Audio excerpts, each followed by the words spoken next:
Salmo 20 é o texto bíblico que vamos abrir as nossas Bíblias agora. Salmo 20. Uns confiam em carros, outros em cavalos, mas nós faremos menção do nome do Senhor nosso Deus. Uns encurvam-se e caem, mas nós nos levantamos e estamos em pé. Que o Senhor aplique a sua palavra lida aos nossos corações. Amém? Eu vou fazer para os irmãos, que o pastor me permita me locomover enquanto prego. Eu vou fazer aos irmãos duas perguntas. E vou pedir aos irmãos que, mesmo eu fazendo essas perguntas para os irmãos, eu vou pedir aos irmãos que não respondam, mas pensem sobre elas. Eu digo que não respondam porque a resposta a estas perguntas são respostas muito óbvias. São respostas que nós ouvimos de qualquer pessoa. E no país cristão em que vivemos, a resposta a essas perguntas que vou fazer são sempre respostas afirmativas.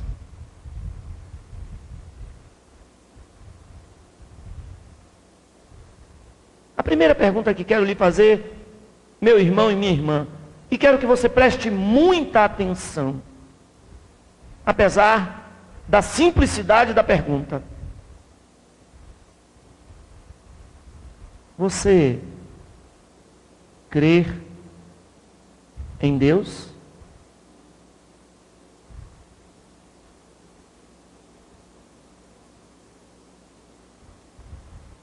Analise a pergunta. Você crê em Deus?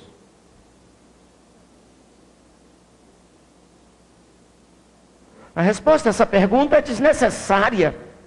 Num país cristão em que vivemos, e fazendo esta pergunta para um povo que se chama povo de Deus, desnecessário responder. Até porque o simples fato de fazermos parte deste povo já denuncia a crença que temos. Por isso não precisamos responder, mas convém que reflitamos, porque uma pergunta com a resposta tão óbvia assim, ela não é feita desnecessariamente. Então vamos à segunda pergunta.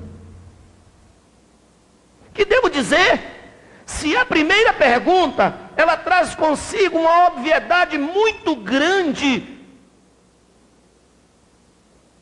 na sua resposta, a segunda pergunta, a obviedade é maior ainda, dispensando todo e qualquer comentário a respeito dela, mas ainda assim eu quero que você reflita e pense a respeito dela, ainda que não precise responder. A segunda pergunta é: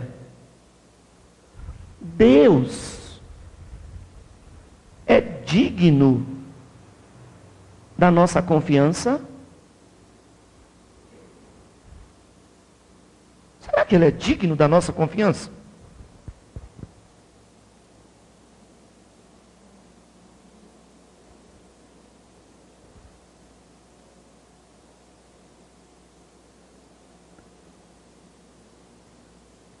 A história do cristianismo traz consigo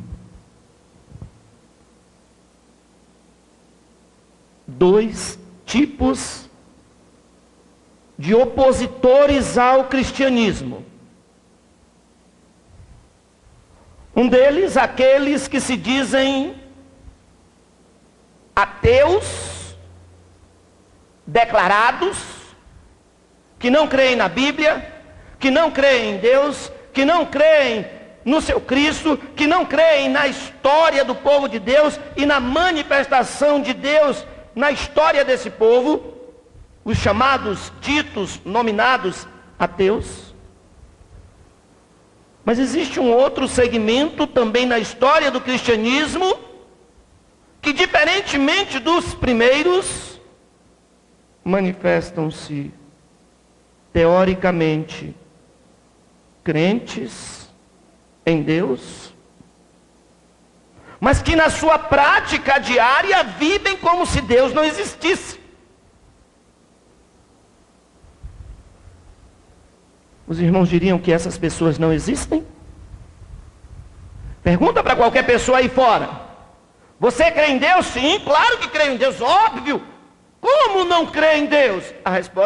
A pergunta é: vivem conforme os ensinamentos dele, como uma demonstração prática dessa confiança? Vivem? Ou vivem como se Deus não existisse? Tomam suas decisões, agem como se Deus não tivesse qualquer influência na sua vida. Pergunta é: existem pessoas assim? No mundo aí fora? E às vezes no mundo aqui dentro?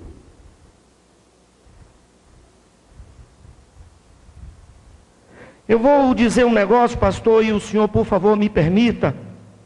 E não se escandalize comigo, eu sou crente, graças a Deus, eu creio em Deus. E eu creio também que Ele é digno da minha confiança. Mas eu vou dizer uma coisa, se o senhor me permitir. Ele não sabe o que é. Irmãos, muitas vezes nós vivemos como se não crêssemos em Deus. Muitas vezes. Determinadas ações nossas, determinadas atitudes nossas, revelam, denunciam, dão a impressão que, não obstante pronunciarmos constantemente o nome de Deus, não cremos nele. E vou mostrar aos irmãos através de alguns exemplos. Quantos aqui comem pão e gostam de pão? Quantos? Pão. Café da manhã, pão integral, isso. Pão integral, mais pão. Gostam, não gostam? Comem pão e acham pão muito bom. Quando vão a Salvador, quantos gostam de acarajé? E acarajé não consagrado a ídolos. Acarajé, tem alguém que gosta? Tem alguém que gosta. Sempre tem alguém que gosta, né? Quantos aqui costumam de vez em quando comer em restaurante, né? Ir numa churrascaria, num rodízio e tal, e aquela picanha suculenta, né? Assim bem próximo do horário do almoço, é bom até falar dela, né? Quantos gostam? Ir num restaurante, numa churrascaria de vez em quando, né? Ou então almoçar naqueles restaurantes, comida a quilo.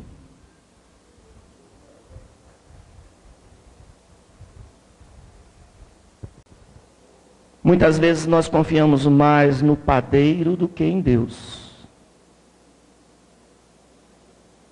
Muitas vezes nós confiamos mais na mulher do acarajé, no dono do restaurante, ou na cozinheira, do que em Deus. Talvez os irmãos não tenham tido a oportunidade de fazer como o pastor César Brito, que sempre que vai almoçar num restaurante, ele gosta de fazer uma visita à cozinha. Comportamento às vezes estranho comparado ao nosso. Mas ele faz questão de inspecionar. E ele às vezes chega assim: não vamos comer aqui não. A gente já está sentado, a diretoria já está... Não vamos comer aqui não. Estive lá e vi que o negócio não é bom. Se você visse um padeiro preparando pão, de modo especial, daquela maneira artesanal, antiga, onde os maquinários não entravam, e devido ao calor do forno e do exercício manual, o suor corre abundante. Mas a cada vez que o padeiro se vê obrigado a tirar o suor do rosto, ele para, tira a luva que ele usa quando usa, não é assim? Retira o suor do rosto, escorre cá fora, não é? Calça a luva, lava as mãos, calça a luva e volta para amassar a massa. Não é assim que ele faz? Regra geral? Isso para quando ele não está gripado.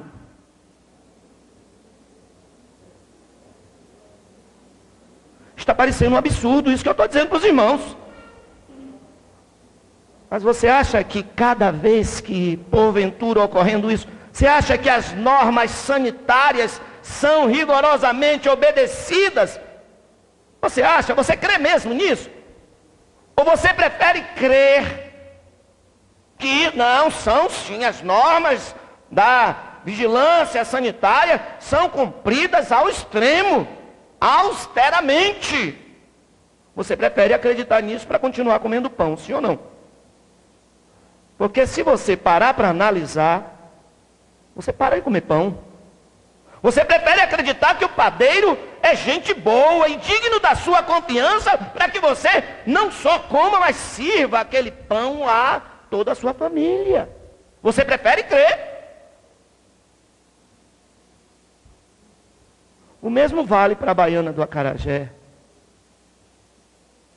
Se cair um inseto, e eu vou falar de um inseto que as mulheres detestam, tem pavor, mas não fiquem chocadas. Se cair uma barata dentro da massa do acarajé,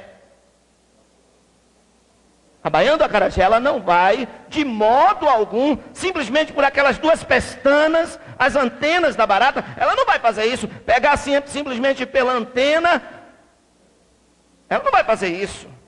Ela vai pegar toda aquela parte da massa e vai jogar fora. Ah, ela vai fazer isso sim. A baiana do acarajé é uma pessoa muito boa, ela não gosta, ela não admite em hipótese alguma que as pessoas que compram acarajé na mão dela possa, porventura, de alguma maneira virem a ser contaminadas por alguma enfermidade. Ela não. E se cair no restaurante algum roedor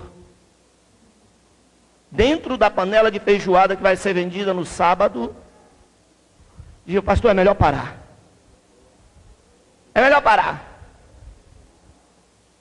A panela de feijoada vai toda para o lixo. Não vou vender. É assim, irmãos. Mas nós preferimos, para que possamos continuar desfrutando, né, desses petiscos, né, dessas coisas que gostamos, nós preferimos acreditar que digna é da nossa confiança a sociedade em que vivemos. E que as nossas relações bancárias, que as nossas relações com profissionais da área jurídica, todas são mais fidedignas da nossa confiança. Nós preferimos crer, porque senão a sociedade vira um caos. Mas é estranho que essa nossa preferência em crer com relação a Deus, às vezes não se manifesta assim. Por isso cabe a segunda pergunta: até que ponto Deus é digno da minha confiança? Até que ponto? Será que Ele merece mesmo que eu confie cegamente nele e que permita que Ele me guie? Que eu possa fechar os meus olhos na certeza de que Ele vai me conduzir no melhor caminho e não vai deixar eu tropeçar na cadeira? Será que Ele é digno da minha confiança? A esse ponto. A ponto, por exemplo, de que se eu entender como engenheiro de segurança do trabalho, e me chegou uma proposta excelente de uma multinacional, me dando o triplo do salário que hoje recebo, perguntar: Senhor, está chegando uma proposta excelente, que vai garantir não só o presente, mas o futuro da minha família. Mas o que é que o Senhor acha disso? Qual é a sua opinião? Deus, eu não quero tomar essa decisão sozinho.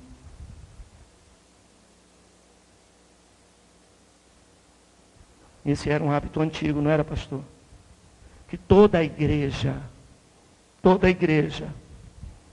chegava e pedia, inclusive no culto de oração, não estou recebendo uma proposta. Gostaria que os irmãos orassem em favor dessa proposta, porque eu tenho uma estabilidade no meu emprego, eu tenho uma segurança, eu tenho uma garantia, mas a proposta que está me chegando é bastante tentadora, e eu estou tendente a aceitá-la. E o pedido de oração era que o Senhor manifeste a sua vontade. Esse era. O jovem pretendia casar. Senhor, estou querendo casar, mas ainda não tenho uma pretendente. E preciso da tua ajuda para que eu acerte no meu casamento. Ouvi eu de um certo jovem crente, eu não preciso da ajuda de Deus para arrumar uma namorada e uma esposa para eu me casar. Ouvi. Claro que Deus lhe deu inteligência, meus irmãos. Deus lhe deu sabedoria, lhe deu livre-arbítrio, inclusive para você tomar determinadas decisões e que você deve assumir a sua responsabilidade nisso. Mas um bom filho sempre procura ouvir a experiência dos seus pais. E Deus é nosso Pai. Deus é nosso Pai. Ele é digno da nossa confiança, para que participe de todos os momentos da nossa vida. O texto bíblico que nós lemos aqui diz: uns confiam em carros e outros confiam em cavalos.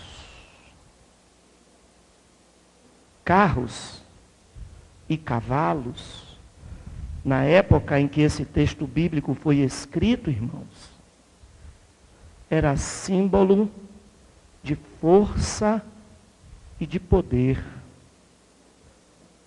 Era símbolo de governo, era símbolo de autoridade. Os plebeus andavam a pé, os nobres andavam a cavalo. Que era o veículo da época. Os exércitos de nações que não tinham tanta expressão iam à guerra a pé, mas nós ouvimos no texto sagrado a respeito dos carros e cavalos de Faraó que vinham contra o povo de Deus. Carros e cavalos eram sinônimo de poder.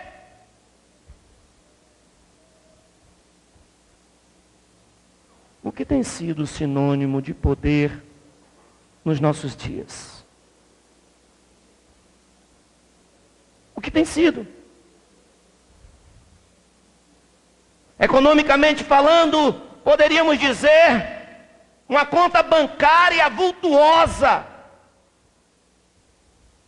que lhe dá direito aos melhores carros, que lhe dá direito às melhores casas nos melhores condomínios, os alfaviles da vida, e que não é nenhum pecado você ter, não tem nenhum problema, você trabalhou para isso, Deus lhe deu essa condição. A Bíblia nos diz que riqueza e bens vêm herda-se de pai e mãe, esposa honrada vem do Senhor, mas a Bíblia também diz que a uns o Senhor também deu riqueza.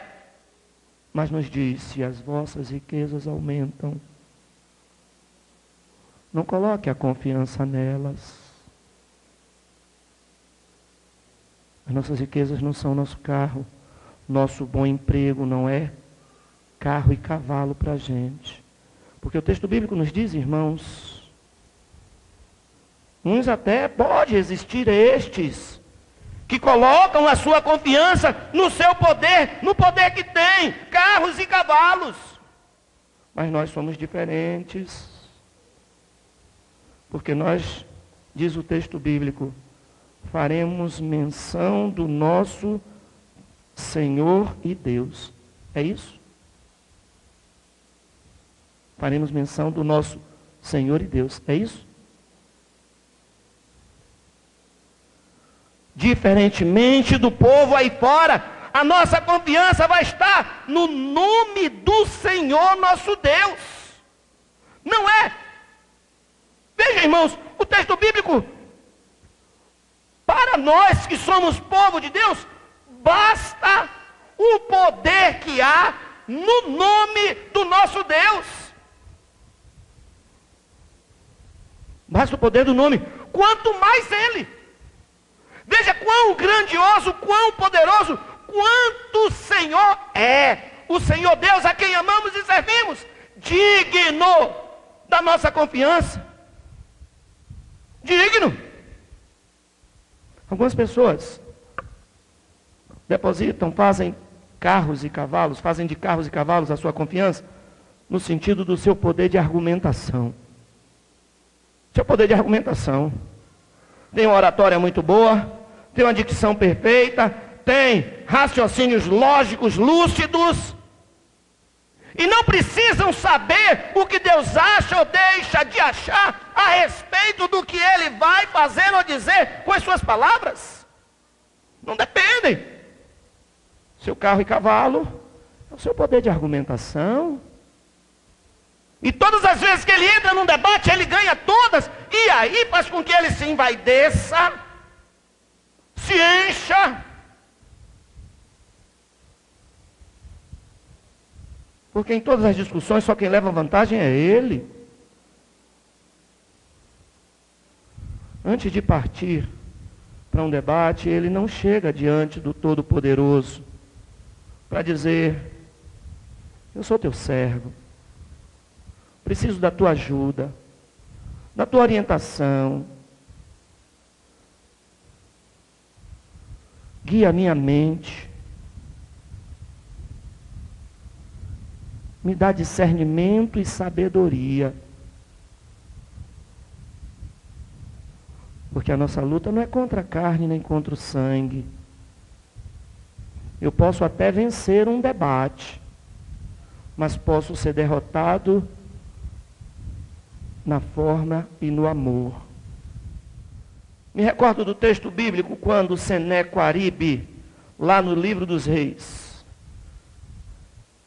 manda dizer a Ezequias: não iluda o povo depositando a vossa confiança nesse vosso Deus. Quem é o Deus de Arpade? Quem é o Deus de Sefarvaim? Porventura não eram eles deuses e não derrotamos os exércitos deles? Quem é o Deus de Israel para que nós não vençamos?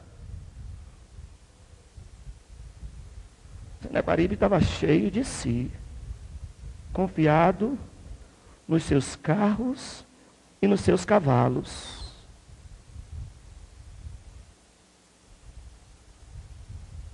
Ezequias chega diante de Deus e expõe aquela carta. Olha a carta que o rei de Babilônia enviou. Não foi afrontando a nós, Senhor, mas foi afrontando a ti. Olha aqui. E sem que o povo de Deus precisasse mover um dedo, o Eterno enviou terror e espanto contra eles, de modo que de noite, assombrados, fugiram. Irmãos, eu sei que batalhas têm se levantado contra mim e contra você. Eu sei que inimigos nossos, com os seus carros e cavalos, com o seu poderio bélico, com a força dos seus argumentos, erguendo impérios, têm se levantado contra mim e contra você. Mas eu e você não vamos buscar imitá-los. Não vamos seguir o exemplo deles. Não vamos desejar o que eles têm. Que tenham. Maior é o que está em nós. Assim nos diz a Bíblia. A nossa confiança está no Senhor nosso Deus. Nos nossos dias tem acontecido, e aqui nessa região, pastor, talvez tenha sido um dos lugares que mais se viu assaltado com esta, me perdoe se a palavra parecer chula, com esta praga. E esta igreja certamente foi vítima. O poderio econômico, eclesiástico, financeiro, porque agora nós somos prósperos, porque agora nós temos, porque agora nós... Carros e cavalos, que vai ficar tudo aí. Estou falando em parábolas e todos os irmãos estão entendendo, não é, pastor? Podem confiar no que vocês quiserem. Nós queremos nos manter fiéis àquele que um dia nos chamou. E é com ele que vamos andar.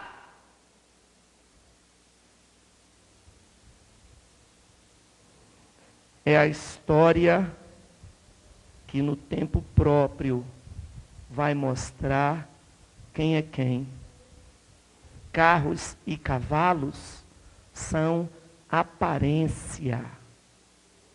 Impressionam. Podem até encher os olhos de alguns.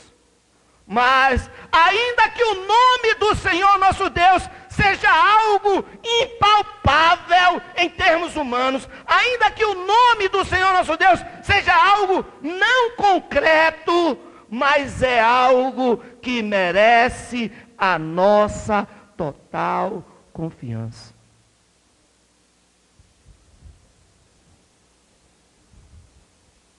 Uns encurvam-se e caem, mas nós nos levantamos e estamos em pé. O Senhor está conosco. O Deus de Jacó é o nosso refúgio. É com Ele que queremos andar. E vamos continuar até o dia que Ele nos chamar. Amém? Que Deus nos abençoe.